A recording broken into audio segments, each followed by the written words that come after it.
नमस्कार दोस्तों, स्वागत है आपका हमारे YouTube चैनल नॉलेज FM में। क्या आपने कभी समंदर की गहराइयों के बारे में सोचा है?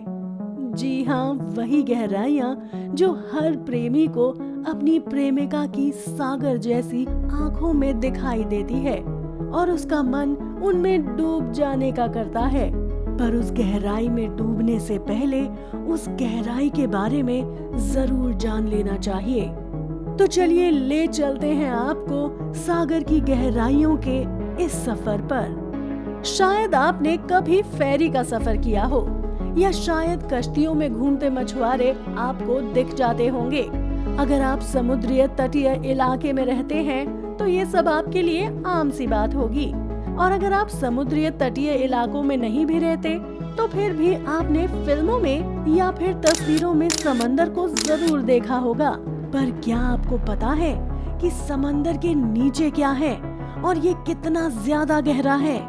आइए जानते हैं चौंका देने वाली समंदर की गहराई के बारे में। वीडियो में आगे जाने से पहले आपसे ये निवेदन है कि आप सब्सक्राइब बटन जरूर दबाएं और बेल नोटिफिकेशन को ऑन भी जरूर कर दें, ताकि जब भी हम ऐसे इंफॉर्मेटिव वीडियोस अपलोड करें तो आपके पास नोटिफिकेशन सबसे पहले पहुंच जाए।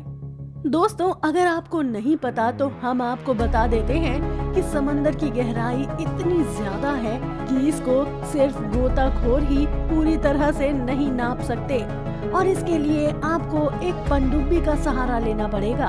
दोस्तों, जैसा कि आपको पता है कि मनुष्य एक ऐसा प्राणी है जिसकी जिज्ञासा ने न तो आम नजरों से दिखने वाले टापुओं को एक्सप्लोर करने से छोड़ा है और ना ही कई किलोमीटर तक फैले हुए गहरे घने जंगलों को। टेक्नोलॉजी की सहायता से उसने उन सभी चीजों को ढूंढा और उनके बारे में जानकारी हासिल कर ली है।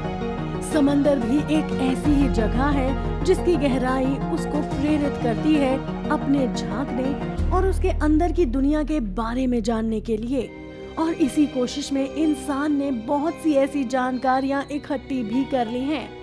समंदर जो कि एक ऐसी जगह है जो पूरी पानी से भरी हुई है और इसमें भी कई प्रकार के जीव जंतु और बैक्टीरियाज रहते हैं, और उसके साथ ही बहुत सारे पौधे भी इसमें पाए जाते हैं। समंदर के नीचे जाते ही तकरीबन 200 मीटर तक के एरिया के बीच हमें बहुत सारे जीव जंतु दिखाई देंगे। इस एरिया में कुछ पौधे भी पाए जाते हैं। अब आप शायद हैरान होंगे कि समंदर में पौधे कैसे पाए जाते हैं, पर दोस्तों ये वो एरिया है जहाँ पर सूरज की रोशनी पहुँच सकती है, तो पौधे अपना आहार लेकर फलते फूलते रहते हैं। करोड़ों प्रकार की काई और बैक्टीरिया भी यहाँ पर पनपते रहते हैं, जो कि समंदर का इकोसिस्टम बनाए रखने में मदद करते हैं। ऐसे बहुत से छोटे छोटे पौधे हैं जो खुद ही बन जाते हैं और जिनको फाइटोप्लैंक्टन कहा जाता है, जो समंदर का वातावरण बनाए रखने में बहुत ही महत्वपूर्ण रोल निभाते हैं। ये बहुत ही छोटे होते हैं जो माइक्रोस्कोप से तो देखे जा सकते हैं, पर वैसे नंगी आंखों से बिल्कुल दिखाई नहीं देंगे। ये समुद्र में उन जीवों का रहना संभव बनाते हैं जो इन पर निर्भर करते हैं। इस एरिया में विभिन्न प्रकार के कोरल पत्थर भी पाए जाते हैं।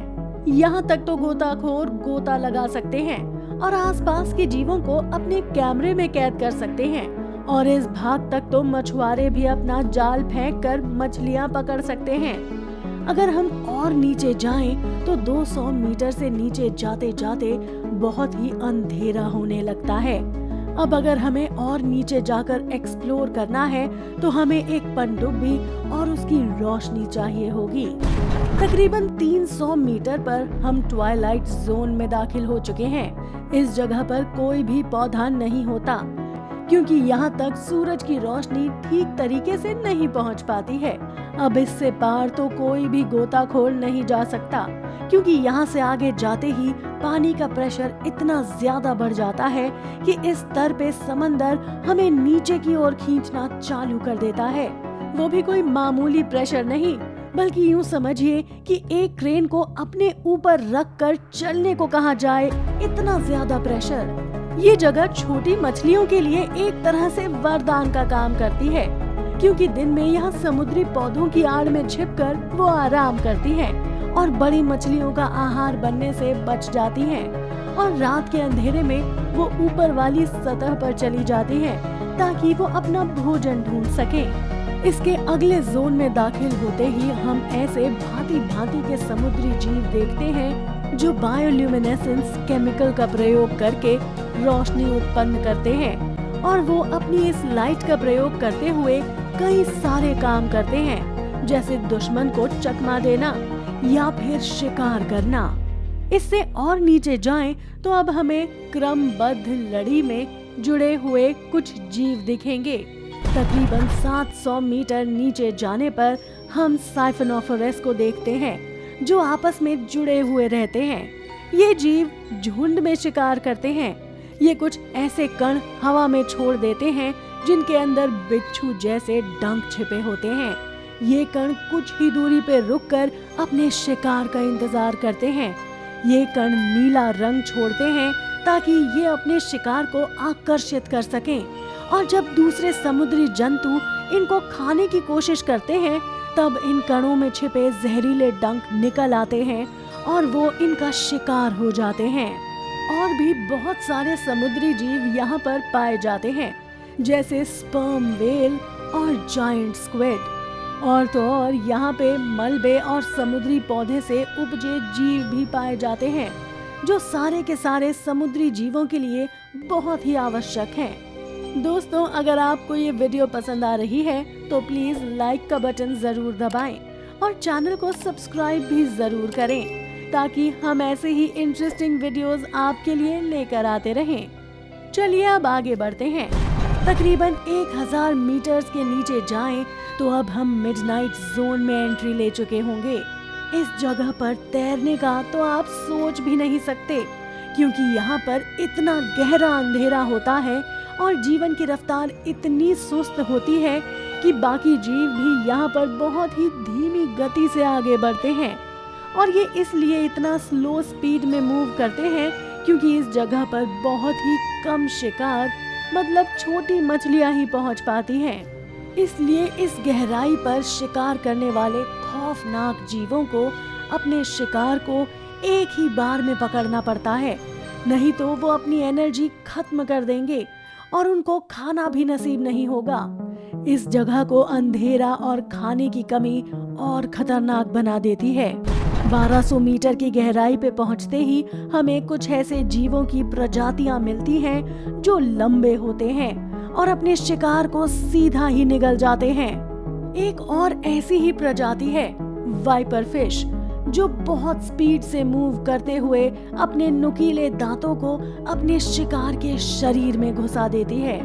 क्या आप यकीन करेंगे कि इस गहराई पर एक और अजीब जीव होता है जिसके 300 दांत होते हैं और इसका नाम है फ्रिल्ड शार्क। 3800 मीटर गहरे पानी में अथवा समतल एरिया पाया जाता है जिसे अबिसल प्लेन भी कहते हैं। दोस्तों, ये बहुत खौफनाक जगह है। यहाँ पर तो जिंदगी जैसे थम ही जाती है। यहाँ पर सारे जीव अपनी एनर्जी बहुत ध्यान से खपत करते हैं ताकि वो ज्यादा समय तक जीवित रह सकें। बस तभी ये तेज हरकत में आते हैं जब इनकी जान पे बनाई हो, नहीं तो सब आलसी जैसे ही आराम से अपना सफर तय करते रहते हैं। जब उनको बहुत ज्यादा भूख लगती है तभी वो शिकार पर निकलते हैं। तकरीबन 4000 मीटर तक जाने के बाद हमें एक और परत दिखाई देती है जिस पर गार और बहुत से समुद्री पौधों के बचे कुचे अंश ही पाए जाते हैं। थोड़ा और नीचे जाते ही हमें दिखता है लावा, जो गर्म तत्वों और भाप छोड़ता है। ये तकरीबन 400 डिग्री तक गर्म होता है। हालांकि इस जगह पर भी कुछ बैक्टीरिया होते हैं जो इतनी सारी गर्मी और तत्वों का इस्तेमाल करके अपना भोजन तैयार करते हैं। ये होते हैं एक्सट्रीमोफाइल बैक्टीरियाज और तकरीबन 6000 मीटर तक जाकर अबिसल प्लेन खत्म हो जाता है। इसके आगे के बारे में इतनी जानकारी हासिल नहीं हो पाई है, परंतु फिर भी आइए हम जानते हैं कि कौन सा अगला जोन है समंदर की तह तक। दोस्तों, अगला जोन है हेडल जोन। यहाँ का वातावरण ब्रह्मांड के सबसे खतरनाक वातावरणों में से एक माना जाता है। इस जगह पर तो एक्सट्रीमोफाइल्स और एथेरियल स्नेल फिशेस को ही देखा गया है। ये एक इकलौती मछली है जो तकरीबन 8000 मीटर तक की गहराई तक में पाई जाती है। मारियाना ट्रेंच का या फिर कहें समंदर का तल यहाँ आकर खत्म हो जाता है।